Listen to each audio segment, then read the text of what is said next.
What if you've mistaken what you truly are? You see, many people, when they first come into the world as newborns, everything is registering in this wide open, pure awareness, this wide open, awake space. It's just registering impersonal. You're just the wide open space of awareness, and it's just registering. There's nothing personal there. There's no separation. Everything's whole and complete, and there's nothing personal. It's just what's happening. Then what happens is, about the age of 2, what gets installed in you is that you're Rob, or whatever your name is, and you're separate. You're a separate human being that's looking out into this big bad world. But in reality, you're just the human being that's appearing in this wide open, awake space. So really what you are is the infinite being. You're just having a human experience. What many people do is they just mistaken their identity. No fault of their own. It's just how it works out, that you're installed in that from your parents and society and upbringing and movies, media, everything makes you as a separate person, just identifying with the fragile, limited human being. But in reality, you are the infinite being. You're whole, you're complete, you need nothing. It's impersonal. It's a neutral, wide open space. It's all loving, all joyful, all the time, and it doesn't need anything in the manifestation to be happy. It's just happy by default. It's just the immediacy of what you see, the immediacy of your awakeness. Is just the immediacy of your awareness, of your consciousness. That's it. You just stop right there. And what happens is the mind wants to come in, thoughts want to come in, these different thoughts and beliefs that have been installed in us want to make us believe that we're separate and we're fragile and we're just limited. But if we just look what's right here, right now, is this wide open, awake space, the immediacy of this, without the filter of the mind, without the filter of the thoughts, without the filter of the beliefs, without the filter of the emotions. It's just the immediacy of this wide open space, this wide open awakeness, this formless space of infinite consciousness, of infinite beingness, just this beingness, this aliveness. That's your true nature. And the mind wants to come in and add all these other things. So have you mistaken your identity? Do you believe that you're just this human being that appears and then disappears after 70, 80 years? Or do you believe that you're the infinite being, like you did before the age of 2, where everything was just registering in this wide open space of awareness that you are? You know, you're the awareness. You're that which is aware, that's witnessing it all.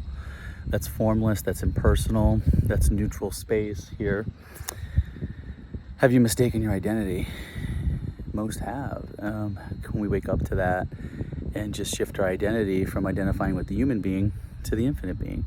Just a matter of just becoming aware, just realizing it. That's what self-realization is. Realizing your true self, not as the limited human being, but as the unlimited infinite being that's always here, that always will be, that always was here. And in fact, you always remain as the infinite being.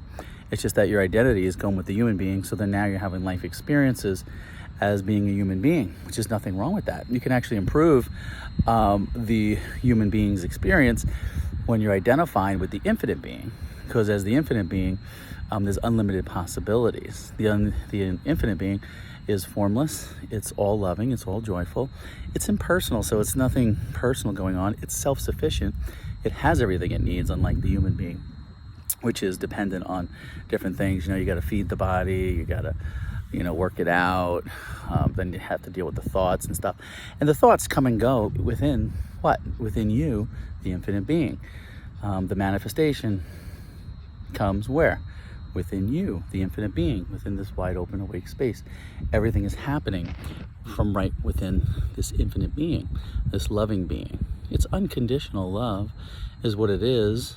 It takes no conditions to love. It takes no conditions just to be. How much effort is required to be? There's no effort required. It's effortless. You are the effortless being.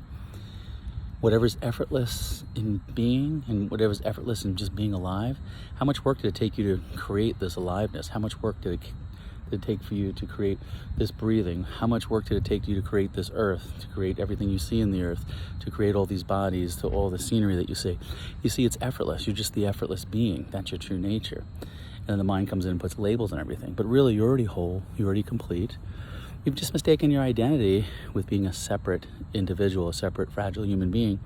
And when you do that, what happens is then that's when suffering happens. So you can really end the suffering just by shifting your identity to the infinite being And the mind may try to come back in and put labels and separate you, but it's simply just a matter of becoming aware again, becoming conscious again, and remembering what you already are is the all-loving, infinite being, the all-loving, wide open, awake space of infinite consciousness, which is impersonal and formless and can't be touched by anything in the manifestation. Isn't there a lot of peace in knowing that nothing happening in the manifestation can touch you or hurt you? That's beautiful peace. That's deep peace. That's lasting peace. That's true love. That's true kindness. That's the best way to live and to improve the human experience. So just shift the identity from the human being to the infinite, formless, wide open space beingness that you are. That's your true nature. Life is beautiful. Enjoy your life.